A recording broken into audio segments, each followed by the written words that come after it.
Assalamualaikum warahmatullahi wabarakatuh. Kami dari kelas 6 gabungan 3. Adapun nama-nama anggota kelompok kami yaitu saya sendiri Eva, Nur Ainun, Vivianti, Nopianti, dan Sapniati. Dalam video pembelajaran ini kami akan menjelaskan materi kimia mengenai sistem koloid dalam pengelompokan campuran. Dalam video pembelajaran ini, untuk memenuhi tugas mata kuliah aplikasi pengolahan audio dan video. Selamat menyaksikan.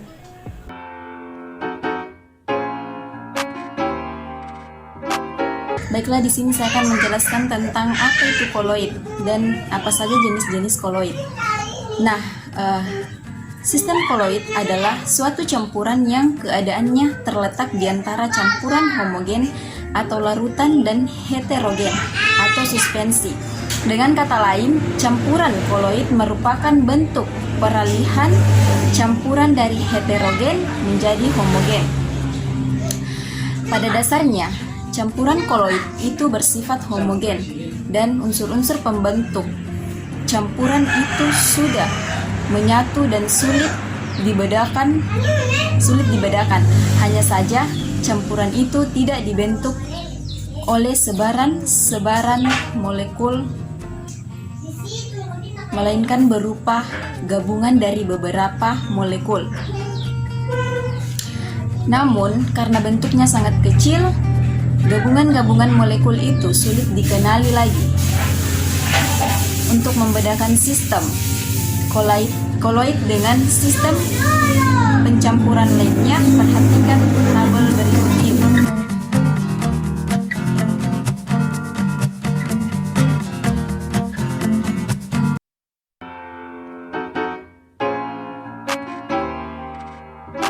Nah, pengguna koloid, apa saja sifat-sifat koloid?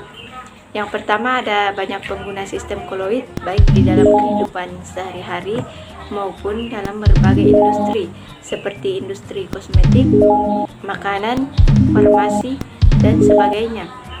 Beberapa macam koloid tersebut antara lain yang pertama ada aerosol, contohnya adalah hairspray, deodoran, dan obat nyamuk. Yang kedua ada sol, contohnya selai dan gelatin. Yang ketiga ada emulsi, contohnya emulsi minyak ikan, emulsi yang dalam bentuk semi padat disebut krim.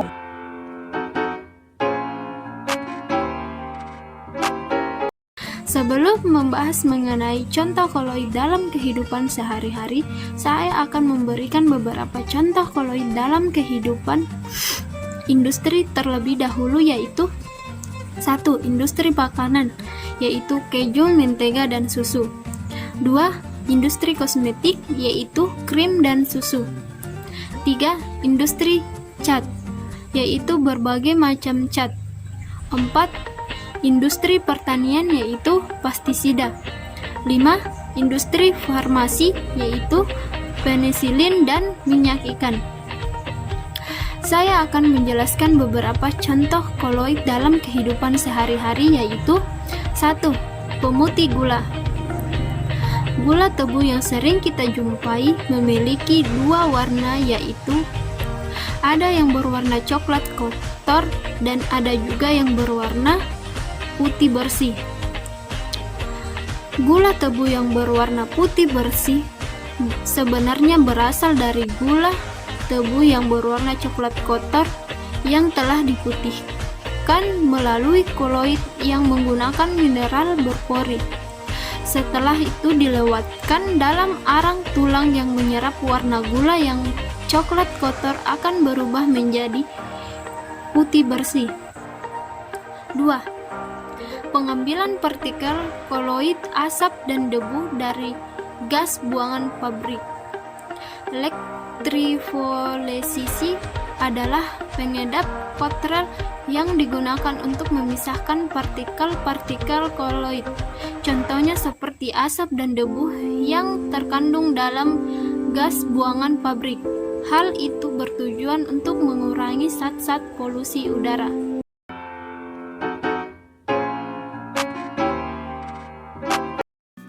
Selanjutnya yaitu sifat-sifat koloid. Yang pertama, efek Tyndall.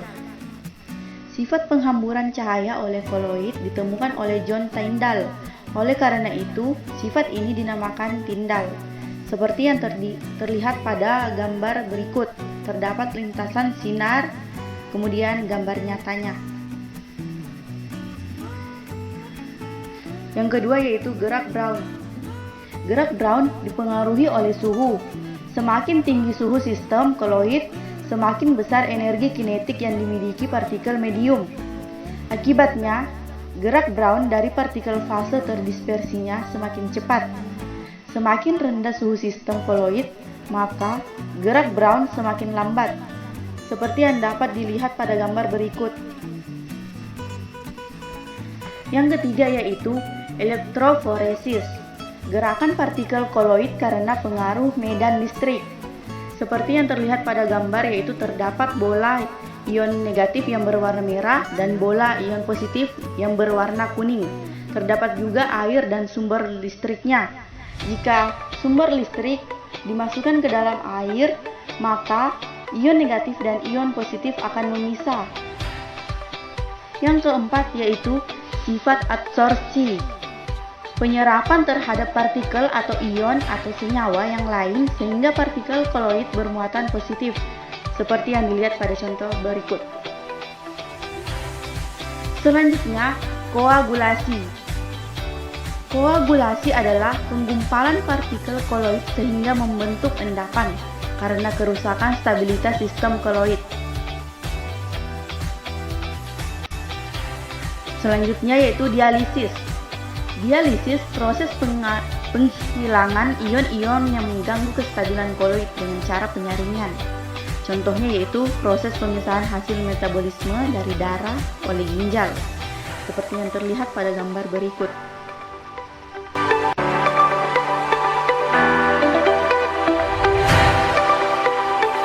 Itulah penjelasan mengenai sistem koloid dalam pengelompokan campuran dari kelompok kami.